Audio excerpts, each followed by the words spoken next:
What is good, rookies, and welcome to our trade talk video. I want to apologize if I sound a bit hoarse. I've not been feeling the greatest over the last few days, but my team is feeling a lot better than I am. So before we get into trades, we're going to follow suit from what we did last week, and we're just going to quickly fly through the injury report just to get an idea of where we might need to look. Adelaide, the one that concerns me, Rankin is a test. Apparently, he did say on the gather round performance that he'll be fine. Yeah, I'm a bit worried. Brisbane, nothing too crazy to touch on here. No updates. Again, Kenan Coleman is still 3 to 5. So nothing more to worry about there. Pitnet is a test for this week. So instead of being a week away, he's now a test. So really going to be interested to see, if they throw him into the VFL first, which is what most are considering. And then he gets kind of thrown back in. So as long as we can get TDK up against a deplorable West Coast ruck line, we'll be happy. Collingwood going out for 1 week. Houston is suspended until round 7. And then we have Schultz out for 2 to 3. So there is a chance that Long gets a bit of a extended run, maybe not as a sub, but we'll see what happens there. In regards to Essendon, so Codwell's out for 4 weeks. Sardis up. We also have Edwards, who's obviously down for the season. Langford's out for 2. And then we have Parrish, who's a test, but we're unsure on where we're going to line up in regards to Sardis, who's also a test. We assume that there's probably going to be enough room with Codwell out for Sardis to play as well. So I think all things considered, this is really good for Sardis owners or holders. Really, really happy with that. Fife is a test. Jackson is out for 2 to 3 weeks. So Reedy's probably going to get a good run. Now, the concerning ones that are for us are Nod, 4 to 6 weeks, is a trade out. I don't think you can hold on to him for that long. One that could potentially influence some plans is Swikowski. He's a test for this week. Maybe that impacts Dudley if he gets named or not, which will affect our plans. And then we have Geelong. Main ones here is Jack Henry is out for 3 to 4.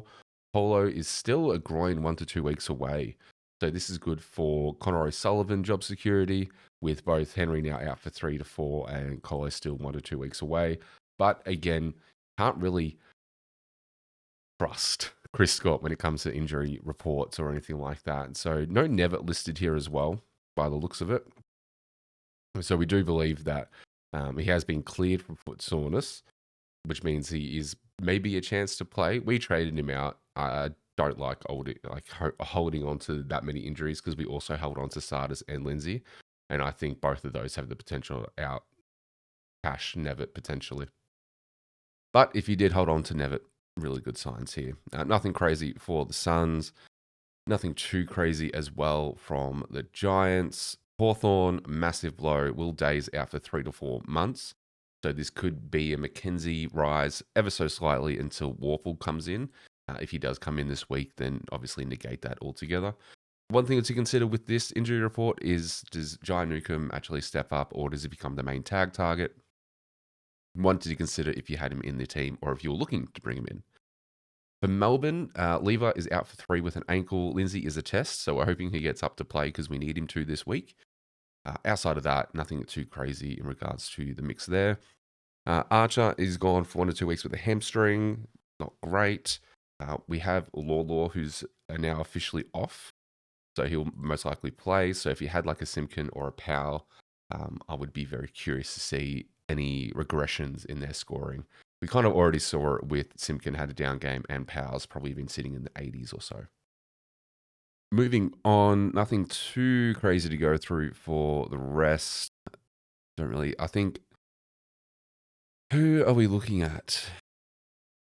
There was a player, Smiley. He might get up this week as well. So a rookie that we can potentially look for coming up. In regards to Saints, we're still unsure on when Max King is, and Philippou is still 4 to 5. So we still got a little bit, and O'Connell is still listed as 1 to 2. Steele is a test, but I doubt. I'd be really shocked if Steele got up. It's probably just a lingering knee issue like it was last season. So love to see that. In regards to Sydney, these are the interesting ones because we have Cleary, which might be a rookie option next week or this week if you wanted to go early. But we have Cunningham, who is a test. We also have Malikan, who is a test. So this could potentially move some things around. one of those unfortunate things. McInerney is round 6. So we've still got a little bit, and Papley out till 6 to 8. So it'll be really interesting to see what happens there in regards to the mix. I'm hoping Cleary does get up, because if he is named, he might be one of the rookies we look to, kind of come in. And if we don't like Dudley or Hall, Cleary seems to be a nice candidate as well there. We have Elijah Hewitt is still out for 1 week listed, so I doubt he gets up this weekend. So if you haven't held on to him, you've probably traded him out last week. If you're still holding, maybe the DPP is viable for you, but I would probably move him on. Hutchison is a test for this week, which is probably good for West Coast overall. McGovern, 1 to 2 weeks away now. So for someone like a Sandy Brock, probably not ideal, because I imagine he comes straight out for McGovern, but you never know. Hopefully West Coast are trying to give their young kids a run.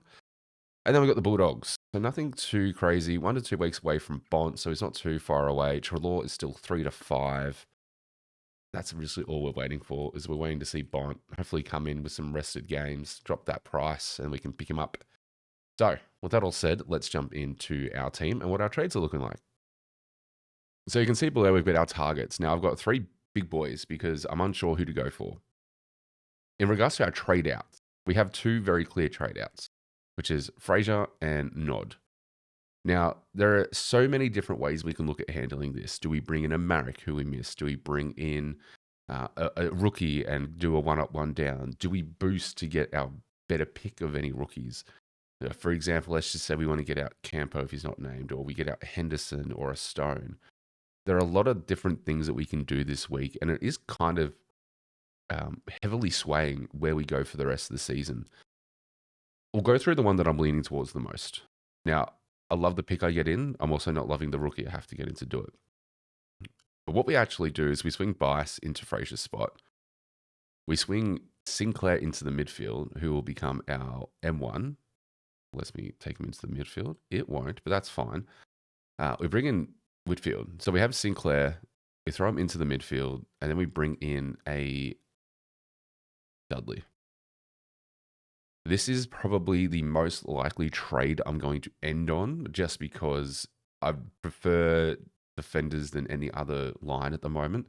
I love being able to bring Sinclair into the mids as the new M1. I feel like he's going to be more consistent than some of the others. So I don't mind this at all. The only thing that is really unfortunate about this is we're pretty much forced to pick up a Dudley. Now, his job security is not great with Switz coming back. He may not even get named, but we won't necessarily know as they have the Sunday game. So we'll know later on in the round. But it is helpful that they both play on the Sunday as well. So worst comes worse, Western Bulldogs are on the Saturday as well, and Fremantle are on Sunday. So we don't have to make these trades, exactly when required, because all these teams play quite late in the round. So we will know a little bit more about team structure, especially from Friday night onwards. So we're not doing anything really with these teams. The only person that I might consider from Adelaide that I might want to get in is like a Dawson. I don't mind Saligo. It does follow my second banana theory that I've had since the start of the season. But I don't know if I'm sold on him being a keeper just yet. So this is, again, probably the one I'm going to lean into the most, is probably just a 1-up, 1-down, and just being able to do this. Just because overall it helps our team structure. It means we can get Bice and probably like a Reed on field this week. A Reed against a really poor Melbourne that leak points. Solid, and obviously Bice is very viable there as well. Brings Sinclair and some nice consistency into the midfield, which then pushes a rookie off field as well.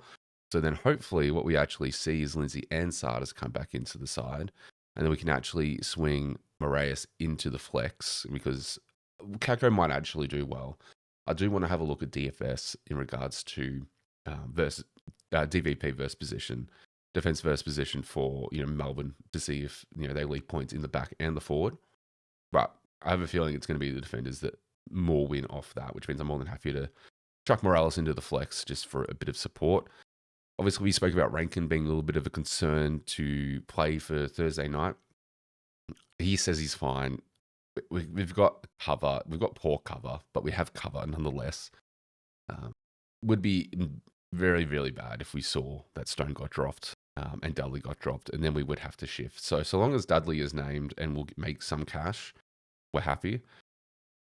it's just one of those like Campo situations. Henderson, I kind of want to hold on to.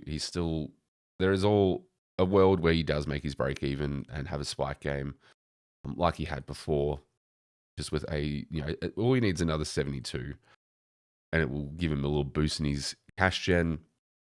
So yeah, nothing too crazy. I don't like the rooks from this week all too much. So if we just undo our trades and we just look in overall, we've got Clay Hall and Dudley's the most traded in rooks, which is totally valid.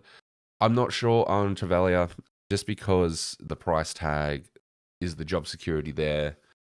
I'm not entirely sure. The trade outs all seem very short. I mean, Xavier trading out this week, maybe a bit too early. He may get named, and if he's not named, he's definitely back next week. So I would still hold, if you've held Lindsay this long, I would probably still hold on to him. So in regards to overall coaches, makes pretty much a lot of sense. I do get worried that if I'm also trading to Whitfield, I'm kind of going with the pack. But again, most probably don't have Sinclair and Whitfield. So it kind of helps my overall structure. I still keep my pods in Richards and Dunkley. Not that they're true pods anymore. Richards might actually be still. Yeah. So Richards is still only in 1% of teams. Hasn't been traded in. So he's definitely still a pod. And Dunkley has moved up to still under 10%. So not bad. Whereas if we go to Sinclair, his ownership is under 20%. And then if we were to just go back and do Whitfield into this position, his ownership is currently sitting at, so there's been a 3.4% increase. So we're still under the 20%. So I still don't mind it. Again, it really does help us to be able to bring in some more consistent players. The mids have been a hit and miss. I actually don't mind bringing in more defenders into the team that are going to be top line. So having a Zorko, a Sheasel, who we hope bounces back and keeps that halfback role, may not stick because North got absolutely smashed. But a Whitfield and Sinclair, solid options. I have the flexibility to do it. I feel like this is the most logical choice to make coming into the best 22. Again, just really want Sardis and Lindsay to get up for this week to play. So I'm hoping I can stick with this sort of structure here for the week. And then we can just put the emergency on.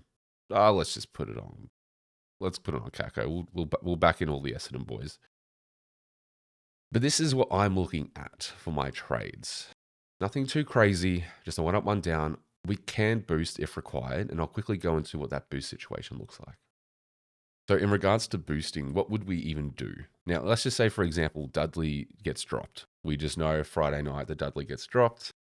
What are we going to try and do here? Well, we can boost to make some more cash available to us. So if we were to boost, and let's just say the world that happens here is Henderson gets dropped. So if Henderson gets dropped, it means we don't have to take Dudley. It means we've got a bit more cash to move around with. Who are we looking at then?